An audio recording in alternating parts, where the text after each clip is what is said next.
and we very much support adding more resources for the cyber tip line and modernizing that, along with giving more resources to NECMEC. I'd be very open to having conversations with you and your team to talk through the details of the bill some more. I sure would like to do that, because if you intentionally or knowingly host or store CSAM, I think you ought to at least be civilly liable. I can't imagine anyone who would disagree with that. Yeah, it's disgusting content. It certainly is. That's why we need you supporting this legislation. Mr. Spiegel, I want to tell you, I listened closely to your testimony here, and it's never been a secret that Snapchat is used to send sexually explicit images. In 2013, early in your company's history, you admitted this in an interview. Do you remember that interview? Senator, I don't recall the specific interview. You said that when you were first trying to get people on the app, you would, quote, go up to the people and be like, hey, you should try this application. You can send disappearing photos. And they would say, oh, for sexting? Do you remember that interview? Senator, when we first created the application, it was actually called Pickaboo, and the idea was around disappearing images. The feedback we received from people using the app is that they were actually using it to communicate. So we changed the name of the application to Snapchat, and we found that people were using it to talk visually. As early as 2017, law enforcement identified Snapchat as the pedophile's go-to sexual exploitation tool. The case of a 12-year-old girl identified in court only as LW shows the danger. Over 2.5 years, a predator sexually groomed her, sending her sexually explicit images and videos over Snapchat. The man admitted that he only used Snapchat with LW and not any other platforms because he, quote, knew the chats would go away. Did you and everyone else at Snap really fail to see that the platform was the perfect tool for sexual predators? Senator, that behavior is disgusting and reprehensible. We provide in-app reporting tools so that people who are being harassed or who are, have been shared inappropriate sexual content can report it. In the case of harassment or sexual content, we typically respond to those reports within 15 minutes so that we can provide help. When LW, the victim, sued Snapchat, her case was dismissed under Section 230 of the Communications Decency Act. Do you have any doubt that had Snap faced the prospect of civil liability for facilitating sexual exploitation, the company would have implemented even better safeguards?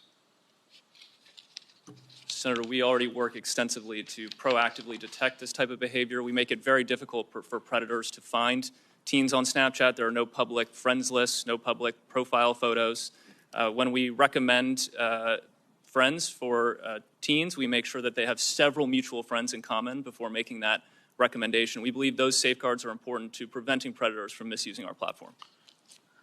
Mr. Citron, according to Discord's website, it takes a, quote, proactive and automated approach to safety only on servers with more than 200 members.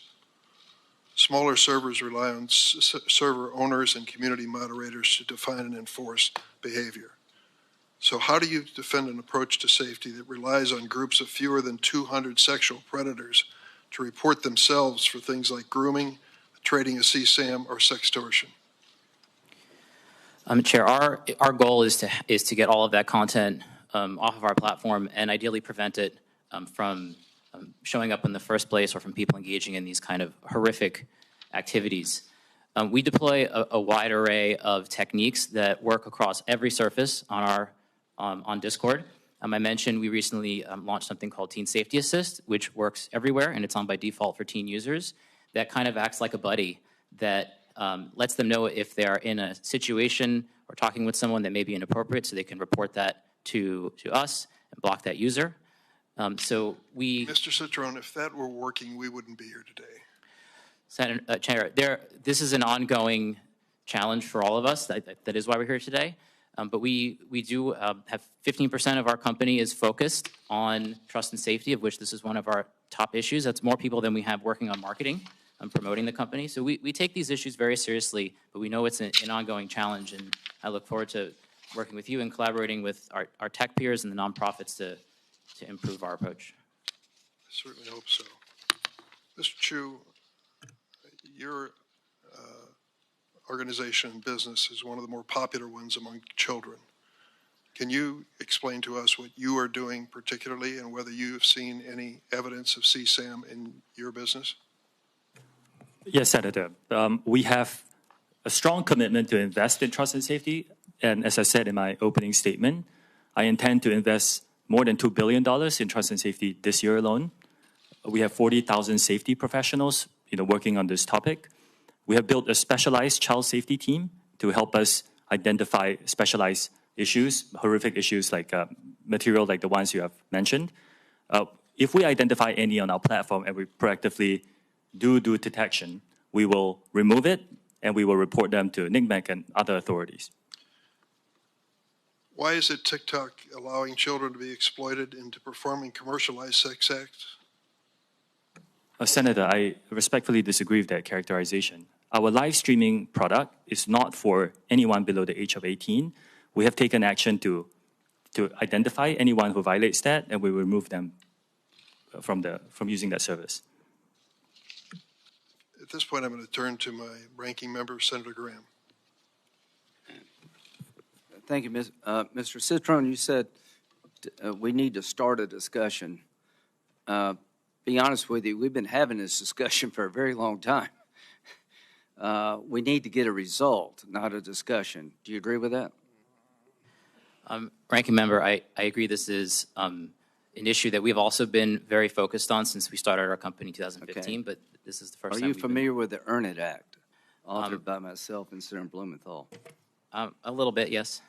Okay, or do you support that? Like yes or no? We're not prepared to support it today, but we believe that do you support the CSAM Act? The Stop CSAM Act, we are not prepared to support today. But we do you support the SHIELD Act? We believe that the cyber tip line. Do you support it, yes or no? We believe that the cyber tip line and NCMEC. I'll take that to be no. The Project Safe Childhood Act, do you support it? We believe that. I'll take that to be no. The Report Act, do you support it? Ranking Member Graham, we very much look forward to having conversations with you and your team. We want I to be look part forward of the to solution. passing a bill that will solve the problem. Do you support removing Section 230 liability protections for social media companies? I believe that Section 230 needs to be updated. It's a very old law. Do you support repealing it so people can sue if they believe they're harmed? I think that Section 230, as written, while it has many downsides, has enabled innovation on the internet, which I think has largely been. Thank you very much. So here you are. You got. If you're waiting on these guys to solve the problem, we're going to die waiting. Mr. Zuckerberg,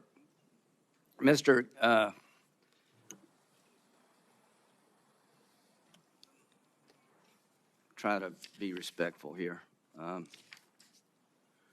The representative from South Carolina, Mr. Guffey's son, got caught up in a sex extortion ring in Nigeria using Instagram. He was shaken down, paid money. That wasn't enough, and he killed himself using Instagram. What would you like to say to him? It's terrible. I mean, no one should have to go through something like that. You think he should be allowed to sue you? I think that they can sue us. Well, I think he should, and he can't. So the bottom line here, folks, is that this committee is done with talking. We passed 5 bills unanimously that in their different ways, and look at who did this. Graham Blumenthal, Durbin Hawley, Klobuchar Cornyn, Klobuchar, Blackburn, and Ossoff. I mean, we've found common ground here that just is astonishing. And we've had hearing after hearing, Mr. Chairman, and the bottom line is I've come to conclude, gentlemen, that you're not going to support any of this. Linda, how you say your last name? Yacarino. Do you support the Earn It Act? We strongly support the collaboration to raise industry practices to Do you support the Earn prevent It Act? CSAM. Do you support the Earn It? In English, do you support the Earn It Act? Yes or no?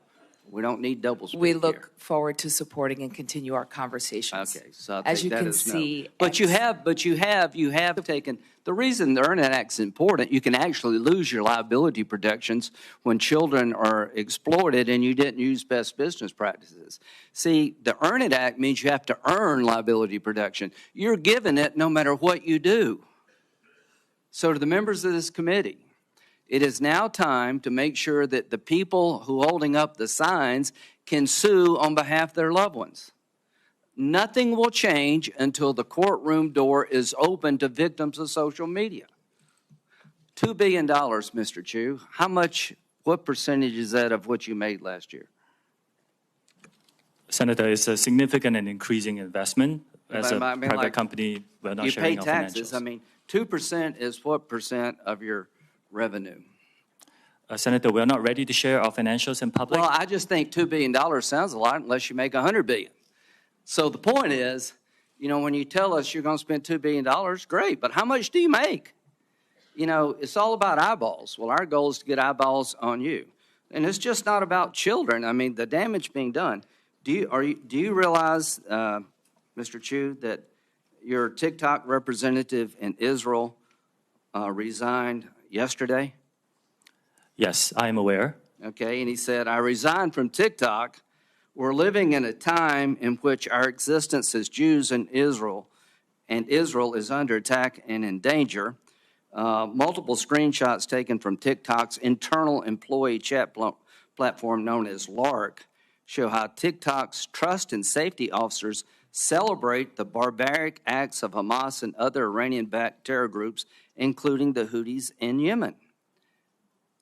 Senator, I need to make it very clear that pro-Hamas content and hate speech is not allowed on our platform or within our company. Why did he resign? Why did he quit?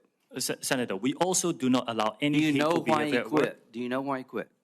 We do not allow this. We will investigate such My question claims. is, he quit. I'm sure he had a good job. He gave up a good job because he thinks your platform is being used to help people who want to destroy the Jewish state. And I'm not saying you want that. Mr. Zuckerberg, I'm not saying you want, as an individual, any of the harms. I am saying that the products you have created with all the upside have a dark side.